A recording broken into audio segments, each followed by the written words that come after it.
with some help from friends here at NBC, are working around the clock to make the TV-only event continue to bring holiday cheer. As we've said many times this week, it is nice to have something feel a little bit like years past. There will be balloons, there will be floats, so we do get to see a lot. If you're watching at home, it'll be the same. Yeah. I think. We'll see. You shouldn't be watching here, but if you were to be watching here, they'd kind of just be going around the clock instead of all parade route. But we'll get to that a little bit later in the hour. But we begin with the holiday hustle the day before Thanksgiving, as we've just said, typically seen as the busiest travel day of the year. It might be, but with a very 2020 flair, things will look different. AAA predicts a 48% decrease in air travel. Despite that record drop, this week marks the highest number of people flying since the pandemic shut down air travel in March. It appears many Americans are heeding the CDC's warning against traveling this year. AAA expects a roughly 10% drop in overall travel, with 95% of travelers choosing to drive. We've got this unprecedented holiday travel season covered with everything you need to know. Let's begin with NBC News reporter Valerie Castro. She's at one of the nation's biggest rest stops in Lake Forest, Illinois, just outside of Chicago. So Valerie, the CDC recommended against Thanksgiving travel, but millions of Americans are still planning to travel or have already done so. What have you seen out there so far this morning? Good morning, Joe. It's about 6 a.m. local time, and we're here on this stretch of I-94 between Chicago and Milwaukee. It's dark and early, but people have started hitting the roadways behind me. And as you mentioned, AAA says 95% of people are expected to drive to their holiday destination this year. That's because they plan to travel shorter distances and be gone for less time. Of course, driving gives them the flexibility of deciding when they want to go and exactly how long they want to stay. Now, AAA is predicting a sharp drop in air travel this year. As we noted, Thanksgiving is typically more of a driving holiday, less of a flying holiday, but any activity at airports is noticeable this year. So please help us break down those air travel numbers compared with years past. Joe, it's going to be considerably less people. Last year, AAA says 4.58 million people took to the skies. This year, it's expected to be half of that, just 2.4 million people expected, and that is the largest one-year decrease on record. And Valerie, what should people be doing to stay safe if they do decide to drive this? Plan ahead. Minimize your stops. Load up the car with food so you don't have to stop as much. And of course, be prepared. Have an emergency preparedness kit in your car in case there is a problem. Otherwise, you should get to your destination safely. All right, Valerie Castro in Illinois, thank you so much.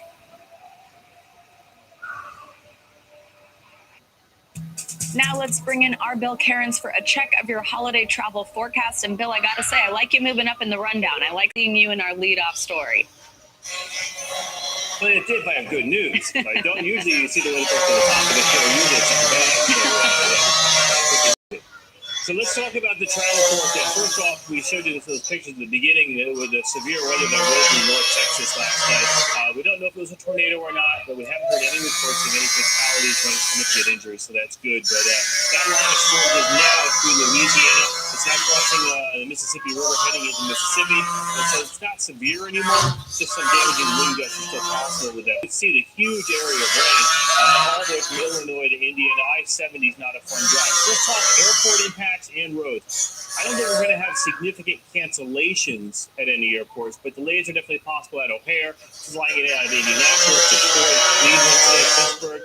Nashville will have a brief period of heavy rain, and also thunderstorms do roll through areas of Mississippi and Alabama, so isolated delays. If there's one road that's probably the least fun to be driving on this morning, probably I-70, St. Louis to Indianapolis to Columbus is not great, and heading south on 65, definitely a rainy ride too. Taking a look at anyone that's going to be traveling on Thanksgiving Day, that area of rain does go into the New York airports in Boston, so significant delays are a possibility for the low visibility. Providence, also Hartford could have some significant delays. I don't think Baltimore or Washington is going to be too bad, and Raleigh and Atlanta maybe isolated delays at worst. And as far as driving goes, easily New York to Boston could see some problems with, especially if there's any volume impacts early in the day as people are trying to travel to their dinner. So as far as the forecast goes for today, guys, we are watching that rain in the middle of the country. And then tomorrow, as we mentioned, it's going to be in the Northeast. But a lot of the country besides the Northeast looks really good. for your Thanksgiving Day. Good news for a good chunk of the country. Bill, thank you so much. Thanks, Bill. See you in a bit. Now to the coronavirus pandemic and the all-out spread across America. Every day we have a new sobering milestone. Today, the death toll now tops 260,000. Hospitalizations and infection rates are on the rise from coast to coast. The CDC is now changing a critical COVID guideline. The agency is finalizing plans to shorten the length of quarantine for people exposed to COVID-19. Right now, as we've all come to know, the CDC recommends 14 days of quarantine if you've been exposed. But based on a better understanding of the virus over time, the agency says that time could be cut by up to a week. Our team of correspondents and doctors are standing by with the very latest on the pandemic. Good morning to all of you. Let's begin with NBC News Now correspondent Mara Barrett. Mara, good to see you. Now, obviously, there won't be distribution of a vaccine by Thanksgiving, of course, given that that's tomorrow, but there is some hope it could come by Christmas. What's the latest on that? Right, Savannah. So this is this hopeful timeline that we're looking at. Remember, Pfizer applied for that emergency approval, and they're expected to receive that by December 10th. And so in the meantime, while the FDA is going through that approval, the drug is already being mass produced, stockpiled, and prepared for shipment. Take a listen to what HHS Secretary Alex Azar said about the timeline. If all goes well, we could be distributing vaccine soon after December 10th.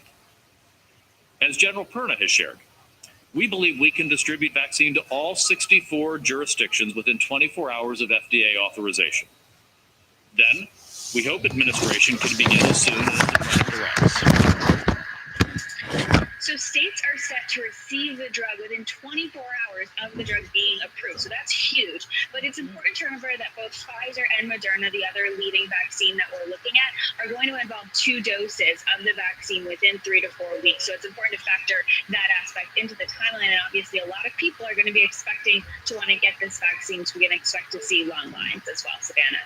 Absolutely, and those 2 doses can create some logistical concerns, which I'll ask you about in just a moment. But first, when it comes to distribution, we've talked about these plans to give high-risk people priority before releasing it to the general public. So if you're at home watching this and you're wondering, what does that mean? When could I get it? What do we know about who will be first in line, and how's that going to work? Right. So the National Academy of Medicine actually did this report, and it recommends that the vaccine is just distributed in 4 different phases. Like you mentioned, healthcare workers, emergency responders, people with underlying conditions, and then adults living in group settings are going to be among that first group to get it. And this is actually the first time in history the report is also recommending people who live in more vulnerable situations to receive the vaccine early too. Those are people affected by poverty. If they're having issues, they don't have their own transportation options, or anybody that does live in any group setting, because that can put people at risk as well. So we're going to see the vaccine distributed in these waves, but of course that exact timeline won't be put into place until the vaccines are approved. Now let's talk about some of those logistical concerns when it comes to the distribution of a vaccine. What's the challenge here? So obviously there's a huge rush on this vaccine. They want to get it out at unprecedented levels of speed and overall capacity. And so that's going to put a lot of pressure on overall supply chain. And remember, this isn't just here in the U.S. This is going to be worldwide that the vaccines are being shipped out. But the number one issue that experts and doctors are really concerned about is the level at which these vaccines need to be stored. They have to be at very, very cold temperatures. Pfizer in particular has to be at negative 94 degrees. And for reference, Anna, that's colder than the North Pole. So they're working to build these storage containers that can last for up to 15 days. But the biggest concern on experts' mind is whether or not there might be any breakage at any point in the capacity for the cold when the vaccine is being shipped. Because if that happens, that means the vaccine is no longer viable, which means they'll just have to produce even more to get it out to everybody across the world. And also to put into perspective some of those challenges, those refrigerated containers you're talking about, some of them can only be opened for something like a minute twice a day. So in order to be able to actually get in there and use it, it's going to be complicated. Mara, thanks for your reporting here. There is a glimmer of hope from overseas. The World Health Organization says the pandemic in Europe is beginning to slow down, and some countries are now starting to ease travel restrictions. NBC News global correspondent Willem Marks joins us now. So Willem, the WHO says coronavirus cases in Europe are trending down, but obviously the pandemic is far from over. So what more can you tell us about what the WHO is saying? Joe, they've recently announced that they've seen across Europe a 6% weekly decline in new cases. That's compared to 10% decline last week, so that's 2 weeks now of declines. But still in Europe, around a half of all global deaths occurring on this continent. Here in the UK, for instance, we've seen a pretty significant 13% weekly decline in new cases. That's the first time we've seen cases go down here in the UK since back in August. So a very welcome reversal of the trend line, but you're still seeing quite a large number of hospitalizations, at least here in the UK, 1,600 just as of mid-November, but that's still a lot lower than what we saw back in April, where we had 3,000 hospitalizations every single day. We've seen a lot of restrictions over the last 8 months when it comes to overseas travel, but some European countries are starting to relax their rules. What can travelers expect? So over the course of the summer in particular, a lot of European countries had travel corridors in operation so that you could go to certain countries without quarantining when you return. Those in September, a lot of them started to close down, even back in August as they saw case numbers start to re-spike. But just quite recently, a couple of countries, Iceland in particular, parts of Germany, they're allowing travelers to return, not stay in self-isolation 14 days, and only stay in self-isolation 5 days, get tested on that 5th day, and then if you test negative, you'll be allowed to leave home.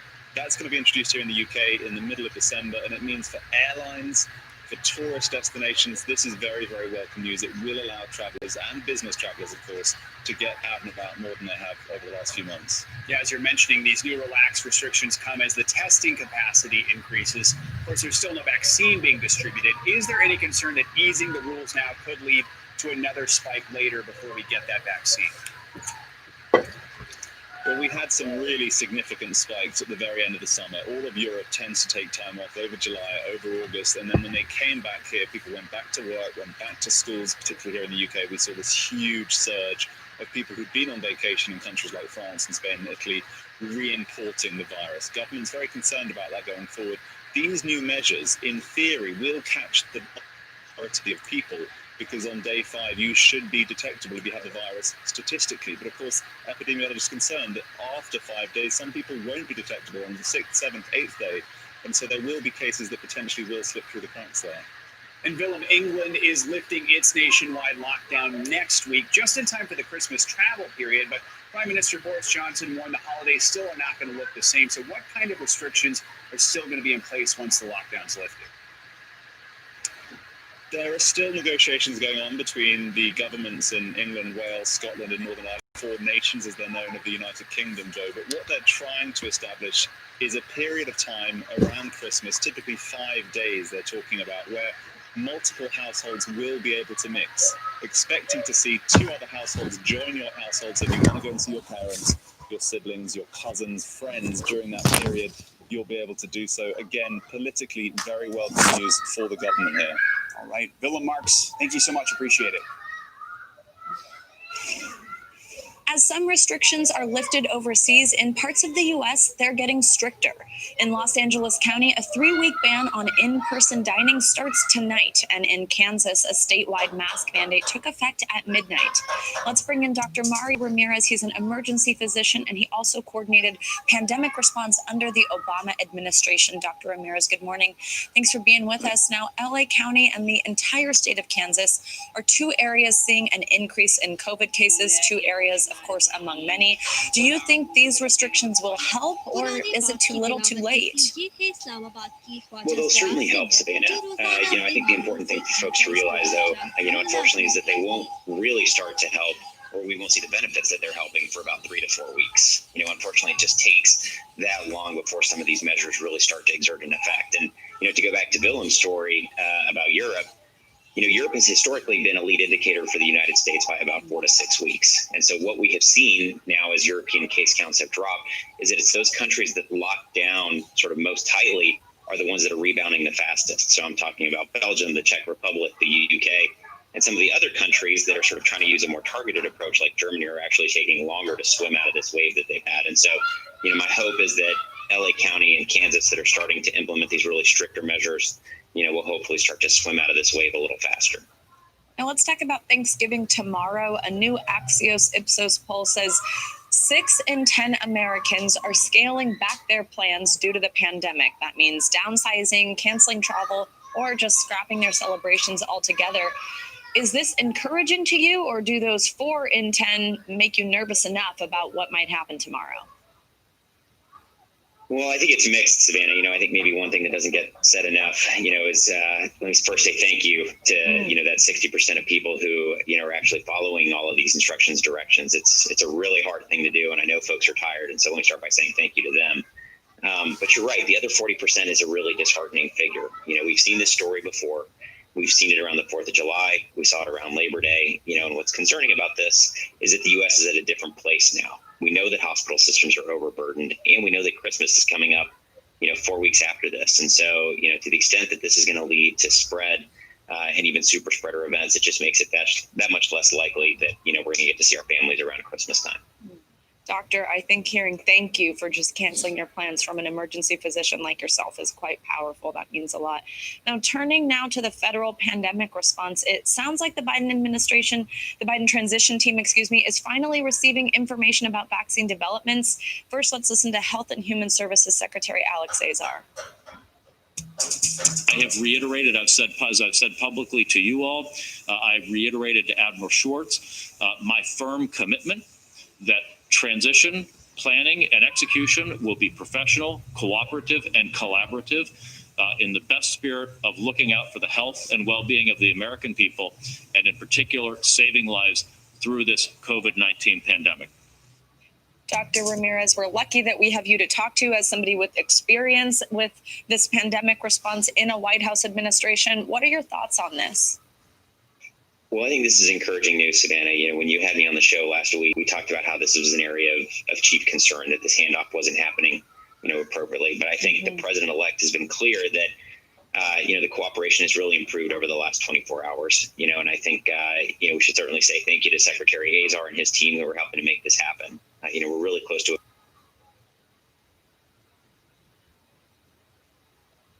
3 feet, जबकि शोगरान में तकरीबन 1.5 feet बर्फ पड़ चुकी है। बर्फबारी का सिलसिला आज शाम तक जारी रहने का इम्कान है। तो कराची में सर्दी की लहर आते ही मछली के दाम भी बढ़ गए। इस वक्त समा के नुमाइंदे खुर्शीद आलम मौजूद हैं मौसमी कॉलोनी में, जहां पर उनसे पूछते हैं कि खुर्शीद आलम बताइए कितना इजाफा हुआ है मछली की कीमत में। जी बिल्कुल, कराची में मौसम सर्द होते ही सबसे ज्यादा डिमांड जो बढ़ती है वो मछली की है, और उस लिहाज से देखा गया है कि अब मछली की कीमतों में भी निस्बतन इजाफा देखने में आ रहा है। और मैं इस वक्त मौजूद हूँ कराची की सबसे मशहूर मूसा कॉलोनी के मछली मार्केट में, और यहाँ पर बड़े दिलचस्प रेट हमारे सामने आए हैं। झींगा 1000 रुपए किलो भी यहाँ पर दस्तयाब है, जिसकी कीमत पहले 500 या 600 रुपए किलो ली जा रही थी। इसी तरह ईरानी पॉपलेट इस वक्त 600 रुपए किलो यहाँ मिल रही है। काला रामस जो मछली है उसका रेट सबसे ज्यादा इस वक्त है, जो 1400 रुपए किलो है। और बड़ा मुश्का एक मछली है जिसका रेट है 500 रुपए फी किलो, जबकि छोटा मुश्का 250 रुपए किलो में इस वक्त यहाँ पे दस्तयाब है, जिसकी कीमत 100 और 50 रुपए के इजाफे के साथ मुख्तलिफ जगहों पर वो उसका इजाफा देखने में आया। इसी तरह सुरमई मछली ये नजर आ रही है आपको, ये 650 रुपए किलो है। क्योंकि इसकी सरकारी तौर पर कीमत मुकर्रर नहीं की जाती, लिहाजा हर दुकानदार हर इलाके में इलाके की मार्केट के लिहाज से अमीरों का इलाका है तो उसके रेट में मजीद इजाफा भी हो सकता है। तो मुख्तलिफ रेटों पर मछली मिल रही है, लेकिन मछली की कीमत में बहरहाल इजाफा हुआ है और उसकी वाहिद वजह सर्दी की लहर में इजाफा है। जी ठीक है, तो मूसा कॉलोनी से अपडेट करे थे हमारे नुमाइंदे खुर्शीद आलम, आपका बहुत शुक्रिया। आम खबरों से फिलहाल इतना ही। एक ब्रेक के बाद आप देख सकेंगे प्रोग्राम क्राइम सीन। देखते रहिए समा।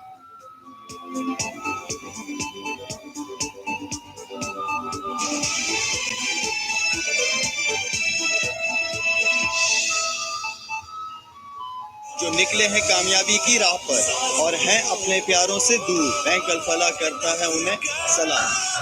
Bank Alfalah, the way forward। Star 614 hash मिलाओ और 67 रुपए में जैज महाना बचत ऑफर लगाओ। जैज, दुनिया को बता दो। अब आपको चाय ठंडी और जूस गर्म पीने की जरूरत नहीं।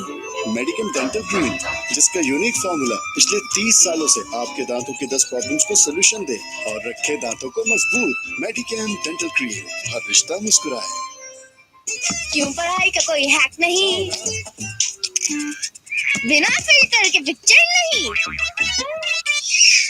क्यों भाई के पास जवाब नहीं, क्यों नूडल्स में चीज नहीं। Did someone say cheese? चीज को तुमने याद किया, कैनोला आया एक नया मजा। कनौर चीज़ी चटपटा, कनौर इसका मैजिक ही और। लाइफ एक हसीन बैलेंस है स्मार्टनेस और इंडल्जेंस के बीच में, जो मिले डॉलर्स के ऑल न्यू रेफ्रिजरेटर्स की हाइब्रिड कूलिंग टेक्नोलॉजी से, जो कूलिंग बरकरार रखे 6 दिन तक, क्योंकि डॉलर्स रिलायबल है।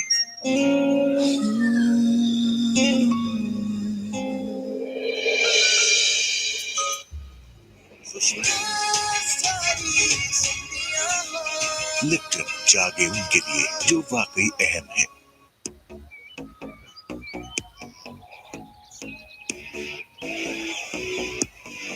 सायों से चेहरे आजाद हो गए, लड़कियां सूरज का सामना करने को तैयार हैं, क्योंकि वो जानती हैं कि अगर जिंदगी में ग्लो करना है तो रोशनी को अपनाना होगा।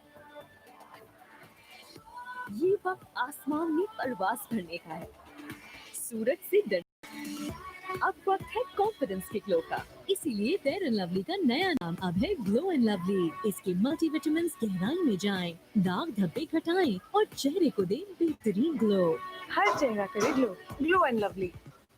लिबर्टी मार्केट और लिंक रोड मॉडल टाउन के बाद लाहौर का सबसे मॉडर्न और plan commercial hub Ittehad commercial hub, Thokar Niaz bag से 3.5 किलोमीटर, शौकत खानूम अस्पताल और यूसीपी से सिर्फ 6 मिनट की सिग्नल फ्री ड्राइव पर 4 से 8 मरला कमर्शियल प्लॉट्स। डायरेक्ट रसाई की बदौलत हर कमर्शियल प्लॉट फ्रंट का कमर्शियल प्लॉट।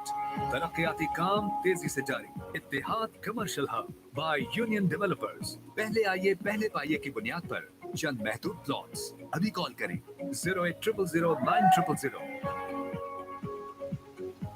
पैकेज दूध साफ भी है और सेफ भी, क्योंकि इसे बगैर किसी इंसानी हाथ लगाए प्रोसेस और पैक किया जाता है। पैकेज दूध सेहत महफूज। क्यों पढ़ाई का कोई हैक नहीं, बिना क्यों नूडल्स में चीज नहीं। Someone say cheese. चीज को तुमने याद किया, कनौर लाया एक नया मजा। कनौर चीज़ी चटपटा, कनौर इसका मैजिक ही और। एक नया दोस्त, एक नया मेहमान देखेगा Pakistan number 1 network Zone 4G के साथ। एक नया ऐसा घर जहां आसानियां भी हो और महफूज मुस्तकबिल की जमानत भी। अब आप पूछेंगे कहाँ? North Town Residency. GFS builders पेश करते हैं नॉर्थ टाउन रेजिडेंसी, कराची की most prime location, North Karachi sector 5A3 4K Chowrangi के नजदीक 80-120 स्क्वायर यार्ड्स के residential plots. Booking and details GFS builders and developers.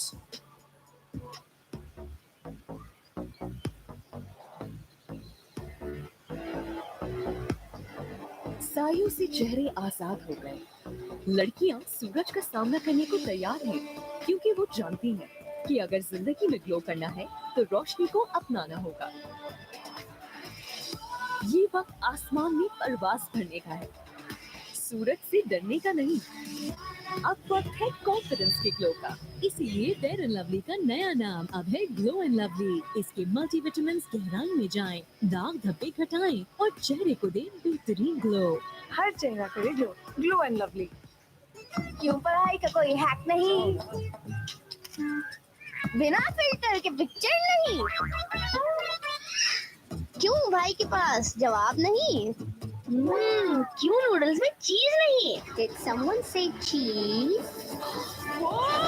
चीज को तुमने याद किया, कनौर लाया एक नया